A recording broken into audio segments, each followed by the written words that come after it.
तेरी शादी है क्या बिहे मिल्यो भने म आफै बिहे हान्दिने आज Shivpuri Dham at Dhangadhi so hello guys welcome back to my new another blog म एकदमै सन्चै छु हजुरहरू पनि एकदमै सन्चै हुनुहुन्छ होला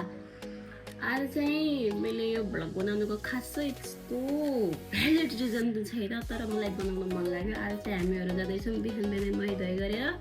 मन्दिर त्यही भएर म तपाईँहरूलाई देखाउने छु अब मन्दिर जानको लागि म रेडी हुन्छु यो साडी लगाएर आज म मन्दिर जाँदैछु this is the final look यस्तो देखिरहेको नि मलाई भन्दा मी कहाँ जान लागेको रे बिहेमा तेरी शादी है क्या बिहे भन्छ भन्ने भने हामीहरू बिहेमा जान लागेको चाहिँ होइन हामीहरू मन्दिर जान लागेको आज मेरो मनमा एकदम 100%ले भक्ति भाव जागेर आयो त्यही भएर मन्दिर जान लागेको सबै मन्दिर जाने अरे फोटो खिच्नलाई जानला होला भन्नु होला फेरि त्यो फोटो खिच्नु अप्सन होला तर भगवान्लाई केही कुराको लागि थ्याङ्क्स केही कुराको लागि होइन एउटा केटो मिल्यो भने म आफै बिहे हान्दिने आज कोही यदि मलाई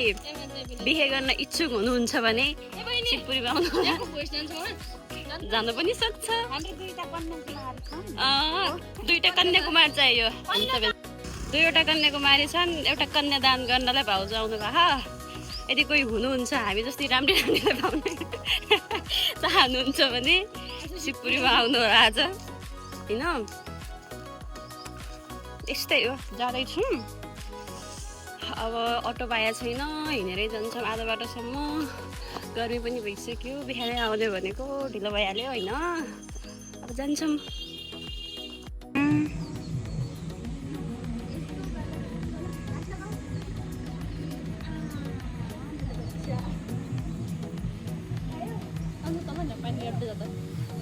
finally we are going to home अब शिवपुरी आयो भिडियो पनि बनायो फोटो पनि खिच्यो तर म ब्लग बनाउन बिर्सेँ सरी मैले जति जति बनाएको छु त्यति पोस्ट गर्छु यदि तपाईँ गरिब हुनुहुन्छ र यदि तपाईँसँग धेरै कपडा छ यदि कपडा छैन त्यस्तो छ भने यताबाट लगाउनु सक्नुहुन्छ यता आफूले लगाएको पुरानो लुगाहरू पाइन्छन् होइन कपडा दान पनि गर्न सक्नुहुन्छ कपडा दान पनि पाउन सक्नुहुन्छ होइन त्यस्तो होइन ओके अब चाहिँ हामीहरू फाइनली घर जान्छौँ यदि तपाईँहरू धनगढी नजिक हुनुहुन्छ यदि कुन ठाउँ जाने मन्दिर भन्ने सोचिराख्नु भएको छ भने शिवपुरी धाम आउनु होला शिवजी लगायत सबै देवी देवताको पूजा हुने मन्दिर शिवपुरी धाम एट धनगढी तपाईँ मन्दिर जान चाहनुहुन्छ भने शिवपुरी धाम अवश्य आउनु होला शिवजीले हजुरहरूको मनोकामना पुरा गर्नुहुनेछ शिवपुरीबाट हामीहरू निस्किसकेका छौँ अब जान्छौँ घर पनि लाग्यो हामीहरू मन्दिर भोक्कै आएको आज पूजा गर्ने भनेर बाई बाई अब भेटौँला न्यू एनदर ब्लगमा अहिले चाहिँ म घर जान्छु मेरो साडी पनि फुस्किसकेको छ म पनि थाकिसकेको छु गर्मी पनि भइसकेको छ अब घर जान्छौँ